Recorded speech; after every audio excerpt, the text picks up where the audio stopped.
This is Straight Talk with Atlanta native Greg Penn, the Preacher Man, and his sidekick Shannon Jones.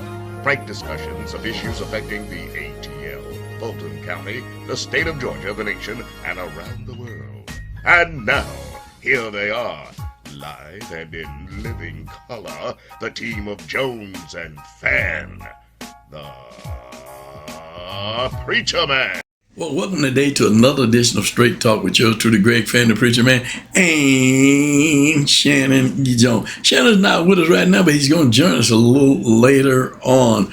Well, I want to just say that like us, subscribe to our channel, make comments, and share. And don't forget to listen each and every Sunday at 7 p.m. on WIGO 1570 on your AM dial. If you have news and information, send it to Straight Talk News at Straight Talk News 1362 at gmail.com. Won't you do that for us?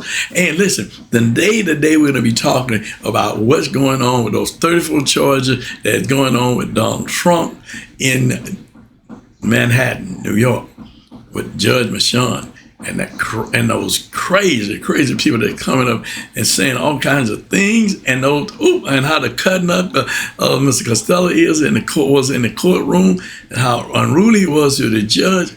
Boy, we're going to be talking all about that, and we'll be back on the other side with that and much, much more. You don't want to miss this episode of Straight Talk with yours truly, Greg Fan, the Preacher Man, and Shannon E. Jones. We'll be right back after Miss Sue with news and information. Hey, Miss C. This is Miss C with your 3-minute news blast or less. Hope you are doing well out there. Hey, Greg. Hey, Shannon. Hey, Miss C. Hey, Miss C. Hey, Miss C. Hey, Miss C. We can't see Miss C. We can't see. Wait a minute. We can't see Miss C, but we can hear Miss C, and we see your picture, Miss C. Miss C, you get ready for Memorial Day, Miss C? Oh, yeah, we're trying to get the hot dogs, hamburgers, baked beans, and potato salad together. All right, then, Miss C. All right. Yes. All right. Central Holiness Church of Deliverance will hold their women's convention May 28th through 30th at 7 p.m. each night. They also invite you to a prayer breakfast on June 1st at 10 a.m. Central Holiness is located at 1069 Washington Street in Atlanta. For more information, contact Sister Johnson at 404-523-0684. And I want to thank Mother Richmond for providing us with this event information. And listen, I have 4 things I'd like for you to do. I'd like for you to subscribe. I'd like for you to like us. I'd like for you to leave comments. And don't keep us to yourself. Share us. Let everybody know about Straight Talk News, because we are here to stay. And listen, in the meantime and in between time, oh, wait a minute. I forgot one thing.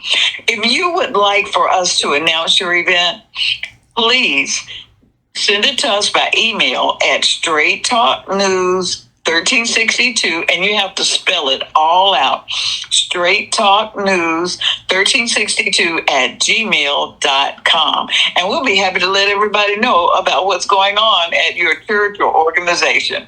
And we'll see you right back here next time. May the Lord God bless you real good. Here with Shannon and Shannon, how you doing this evening, man? Oh, Bishop, I'm well. How are you doing? Man, if I was doing any better, man, I see your picture. You and Miss C today have really just shown out. I see your pictures and hear your voice, but it's good to hear your voice. Miss C did a great job, as always, on church news and information. But, you know, Miss C, she's got that radio voice. Miss C. Yeah, she's got that radio voice, Miss C. Listen, Shannon, I'm just getting disenchanted with the court system. But oh no. Yeah, I really am. But Judge Merchan, though, he has shown me a true judge with this Trump case. Not like a lot of them. Even the Supreme Court, and looking for a way to get Donald Trump off, and not being fair in their rulings and what have you, and how they're looking at things. Judge Cannon and what she's doing, and how she has stalled and a case where he took classified information, and she done stalled the case and held up and did this and did that. So Jack Smith, they couldn't move forward. It's just been the judges are supposed to be fair and impartial. They should not be based upon what party you're affiliated with, whether or not who appointed you to the position. You're going to be loyal to them as opposed to being loyal to this country, loyal to the Constitution, the oath you took to uphold the Constitution of the United States of America and administer fair justice. I think about, when they have those hearings, the Senate hearings, and they got to approve the senators. Let's just be clear. Let's share this for information. The senators are the one who approve the recommendation of the presidents as to who would be a Supreme Court judge, right? Yeah. And so now we have these judges that are ruling based upon parties versus upon what the Constitution is saying or what's fair. I'm going to get back to Judge Merchan in the case, but let's talk about the Supreme Court and this immunity case just a little bit, and what these judges, how they started off and trying to make sure Judge Salantos, whose wife had a flag turned upside down in support of Donald Trump, right? And Clarence Thomas, whose wife Jenny was a part of what was happening on January the 6th. I mean, the two of them should recuse themselves, right? I mean, from listening to anything, but they refuse to recuse themselves. And I think that what they're talking about now in terms of elected Supreme Court judges, don't make it a lifetime job, because they're showing they can't rule fairly. They can't rule fairly. They're ruling a base party line.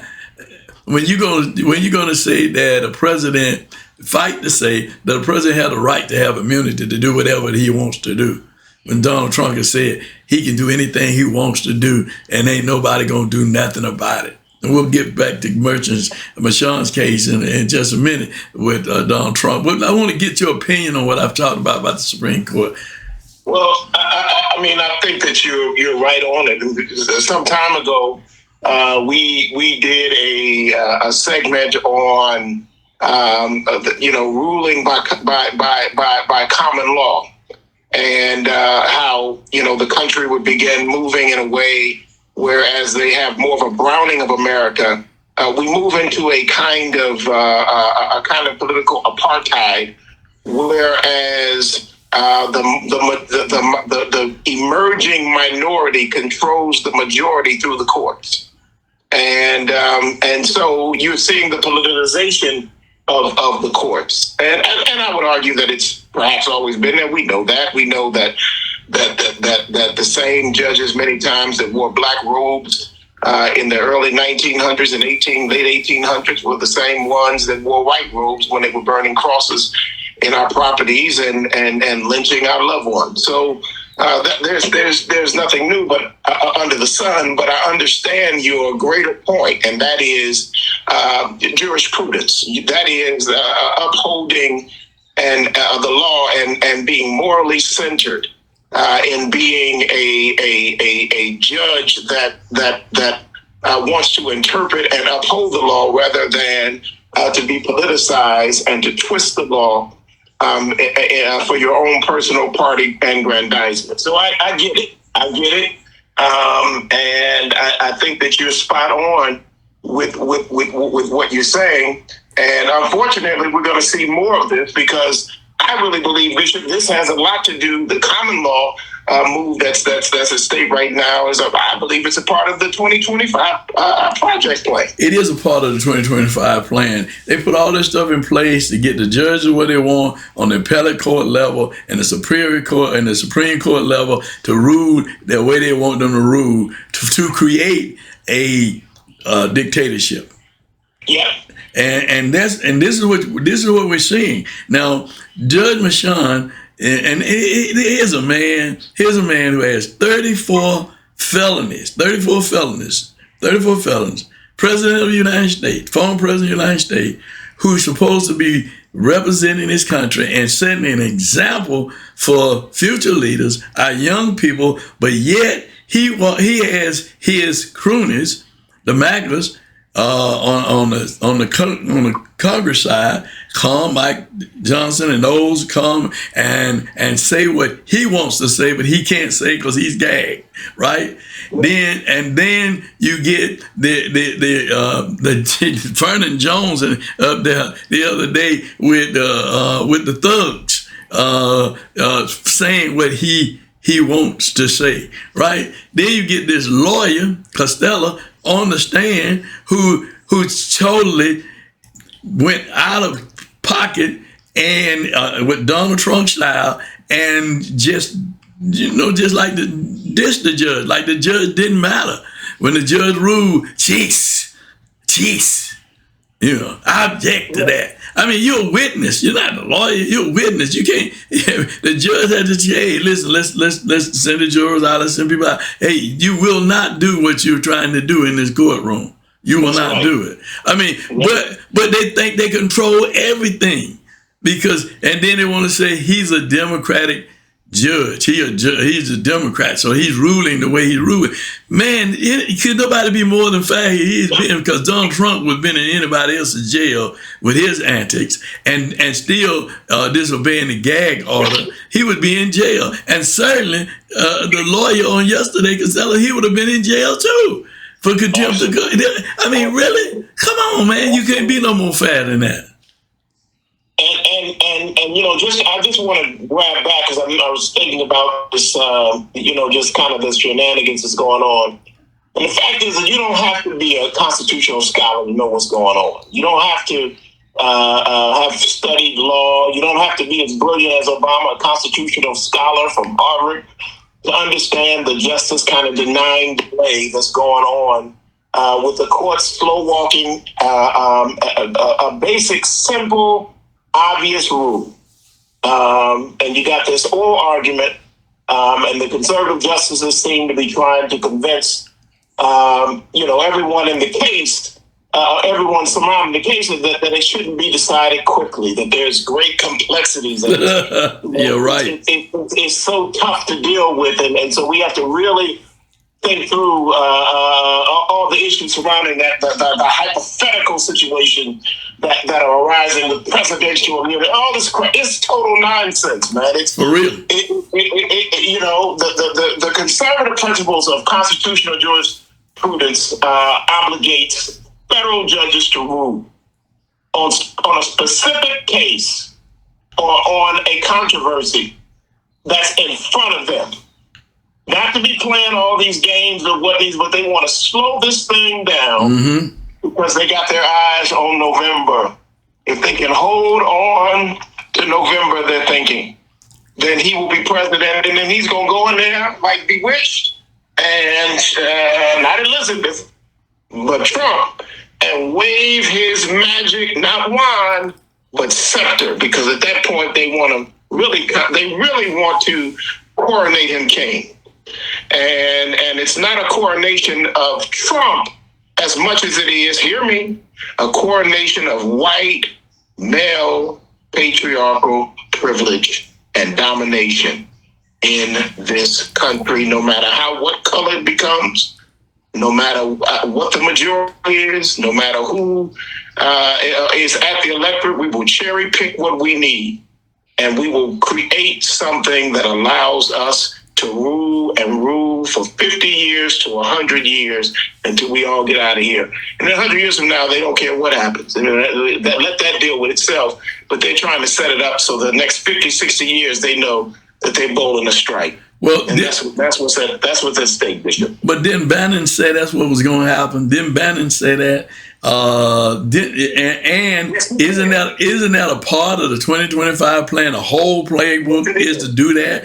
I mean, so when people look at it and people are listening to us and people are what we're saying, but they're not doing what needs to be done in terms of going to the polls and voting and making sure that they tell their neighbor, tell their friend. See, young people. Let me just say this, Johnny, about the young people. The young people have been bamboozled. They've been bamboozled.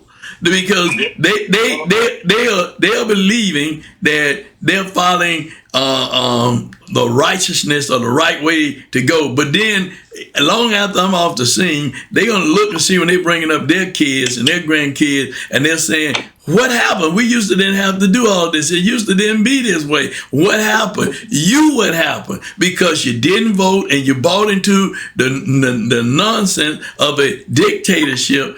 Now you got a dictator who is dictating to you how you're gonna live, where you're gonna go, when you can go, and when you can come back, what country you can go in, all those kinds of things that you now freedom that you now enjoy, you won't be enjoying it then. But they don't get it because they don't understand the connectivity of this 2025 plan connected to Donald Trump and his gangsters, they call them maggots, but it's gangsters. And it hurts me when I look up there and see Vernon Jones, who was a state legislator and the CEO for the DeKalb County those years, to be up there following along with his foolishness and still letting them surf him like they did when Trump was running before, and they surfed him through the crowd.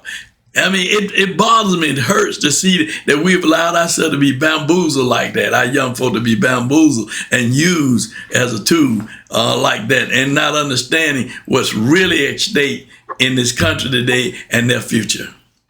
Well, I'm going to say this to you. I agree with you.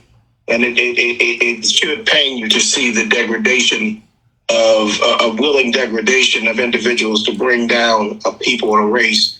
But Vernon Jones, don't let him, because the Bible talks about Vernon Jones. It literally mentions this brother by name when it doesn't profit a man. And I believe that man is Vernon Jones, and not just Vernon Jones, the individual, but the spirit of a man, any man or woman that would sell. What does it profit you? Oh, come on now. Sell your soul in order to gain what?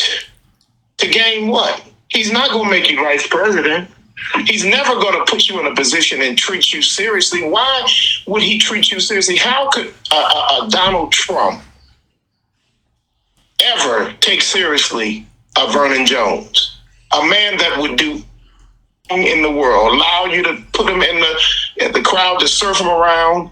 It's what you call bootlicking. And why would I, someone who would demean themselves to that role, why would I ever take them seriously?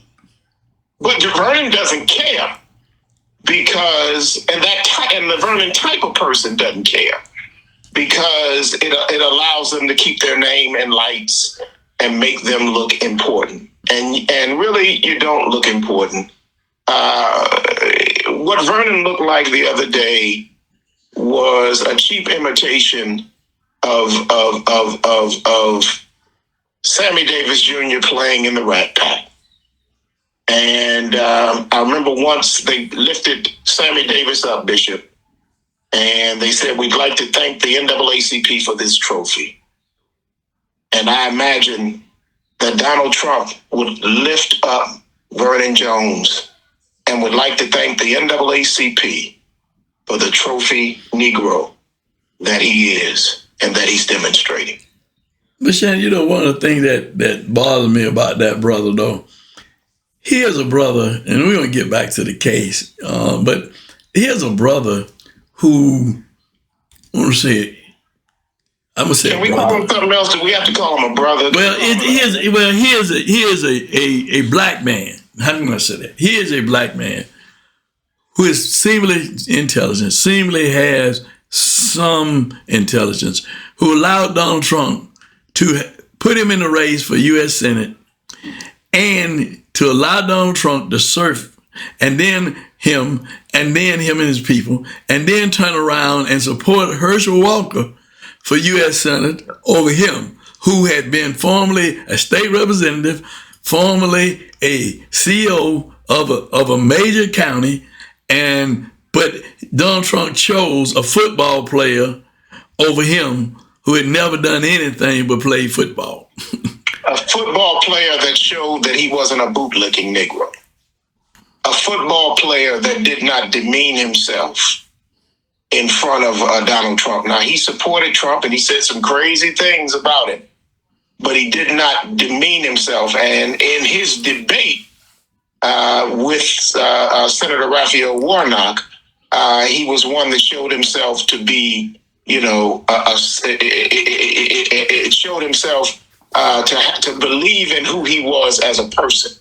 Okay. And now, whether or not we agreed with him or not, he took the role of the alpha man in that debate. And many pollsters said that.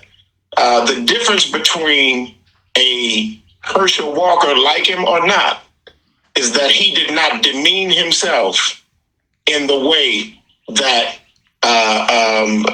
Vernon Jones has done.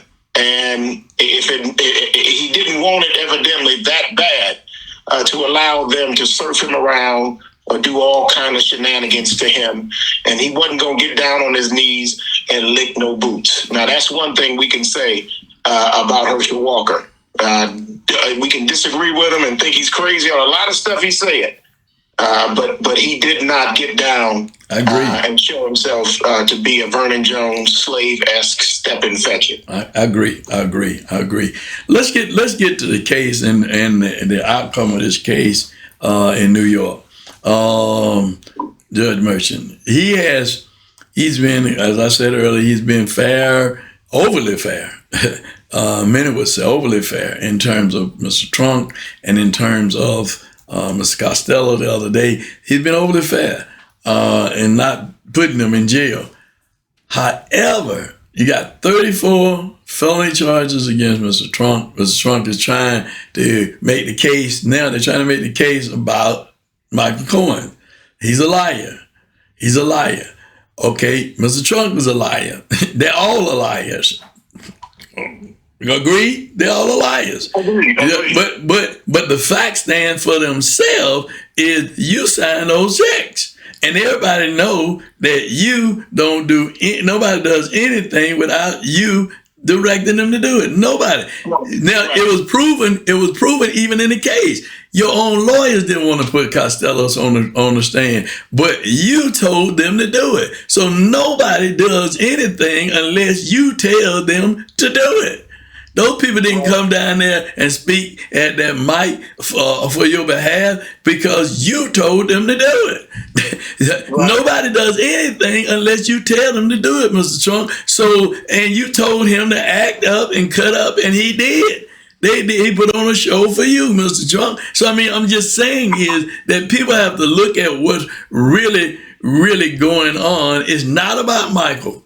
It's not about Michael. This case ain't about Michael. He's done his time. Okay, so perhaps he did wrong. Maybe he did tell a lie. But sometimes liars tell the truth. Maybe he did steal tens of thousands of dollars from the Trump company. Right. Well, he probably was owed that anyway. but the reality of it is that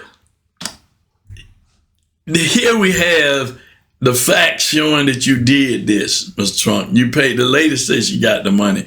The lady said, even the guy with the Inquirer said that he was the killed the story about her on Mr. Trump's order. I mean, all of this was Trump order, Trump this, Trump that, Trump this,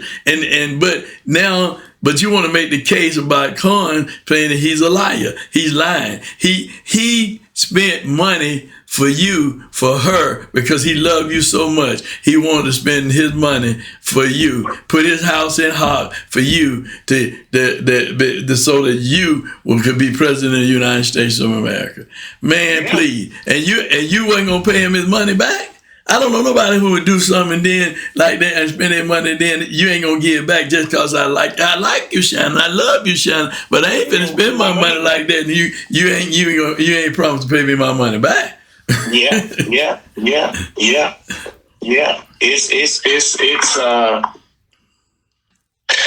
man. I mean, it's just more than a notion. I mean, just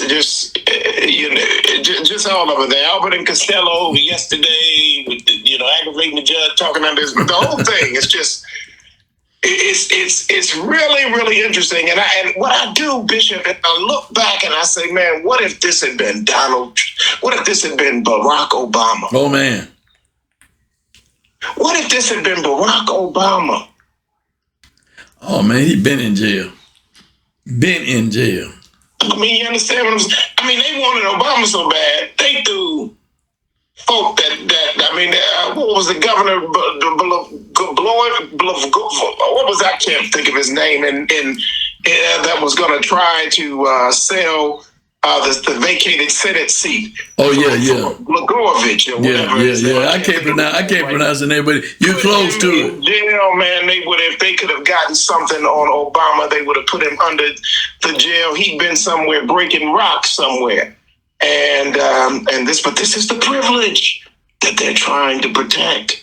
And it's their privilege. It's the judge's privilege. It's the senator's privilege. It's the banker's privilege. It's their privilege that they're trying to protect. And the only way we can expose it and show that this country is not all on one par is to say, well, could you have imagined what would have happened if Donald Trump happened to have been a black man?